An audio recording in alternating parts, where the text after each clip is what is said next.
menaikkan harga BBM.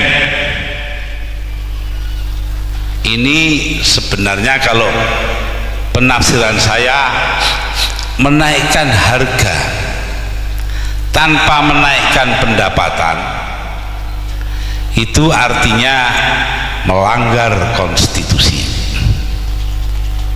Mengapa demikian?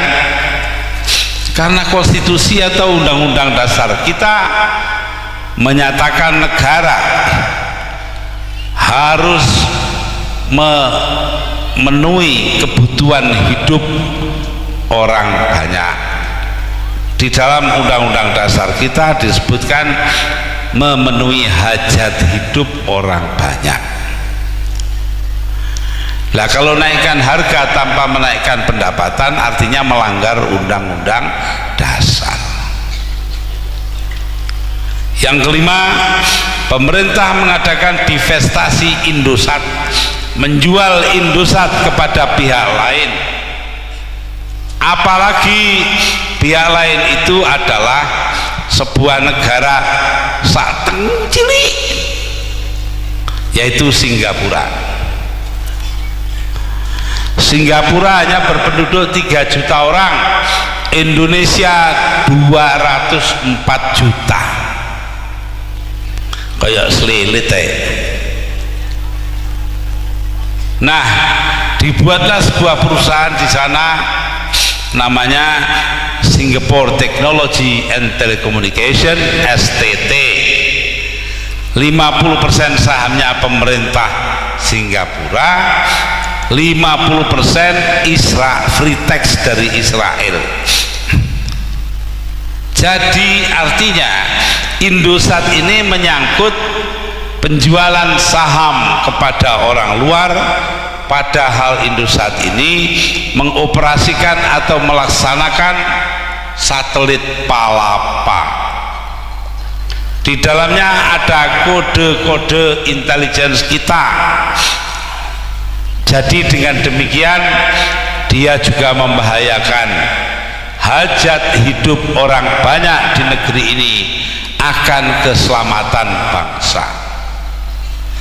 5 ini tidak ada yang dijawab oleh Mahkamah Agung karena Mahkamah Agungnya pengecut.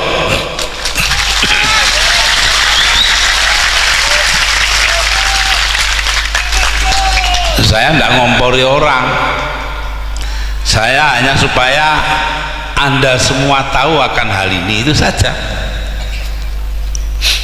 Buktinya kalau terjadi pelanggaran konstitusi, saya bicara begini sudah 1,5 tahun lamanya, sudah diterbitkan sebuah buku mengenai apa itu maklumat keadaan darurat.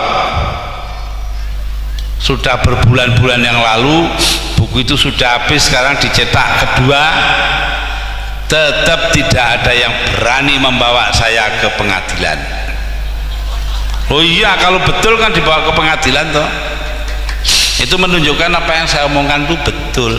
Sebab menuduh pemerintahan adalah melanggar konstitusi adalah sebuah tindakan hukum yang dapat dihukum kalau tidak benar.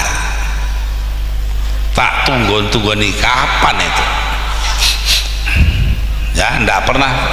Sama saja Ketua MPR Profesor Dr. Amin Rais adalah penipu.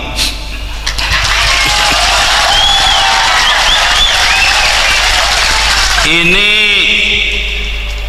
ke 52 kalinya saya bicara di muka umum. Tak tunggu nih, bener gak ini?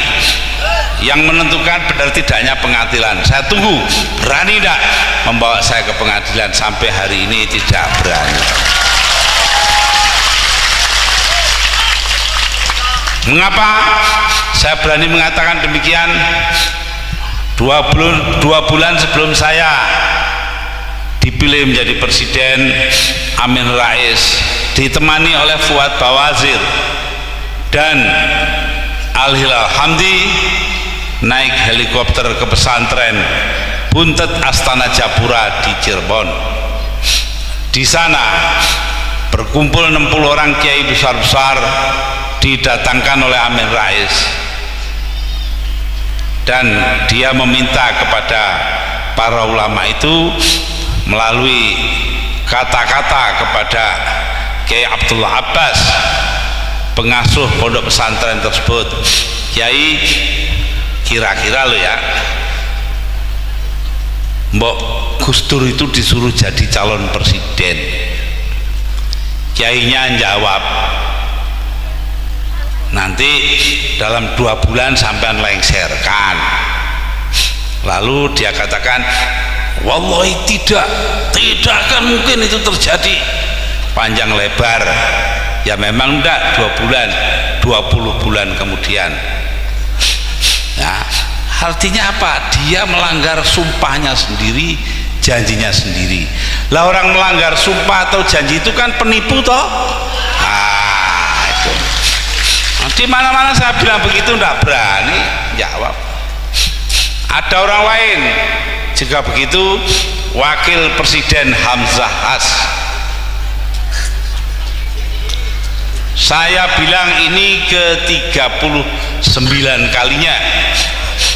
Jadi saya sudah pidato di mana-mana. Tidak hanya begini saja Pak Hikam, sudah di mana-mana.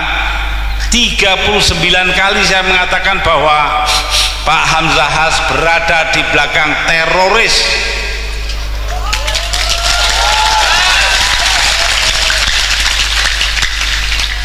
Pertama kali saya ngomong di Aring-Aring pada waktu pengajian selepas apa itu namanya konferensi NU wilayah Jawa Timur, ya.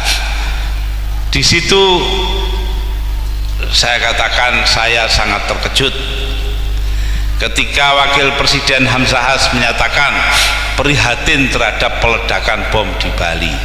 Loh, kenapa kok cuma prihatin? Tidak berani mengutuk. Jangan-jangan saya bilang orang di belakang pemboman itu adalah temannya Hamzah Has.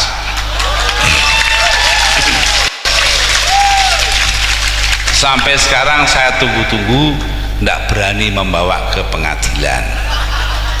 Mustahil dia tidak dengar, dia mesti dengar. Yang ini pun dia dengar.